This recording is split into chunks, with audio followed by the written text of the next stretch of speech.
வந்து எங்க உள்ள முருகிய வேண்டி நின்றோம் வேலையா. அழகு என்றாலே முருகன் தானையா, எங்க அழகு சுந்தரம் பார்த்து கேட்டு அருள் புரிவாயா.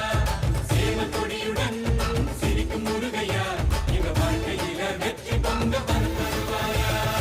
ஆறுபட வீடு கொண்ட முருகனுக்கு அரோகரா, அப்பானுக்கு பாடம் சொன்ன பாலாபிஷேகத்தில் ஆடி நிற்கும் பாலதண்டாயுதபாணியை நாடி நூலான திருப்புகழ் பாடி நூலா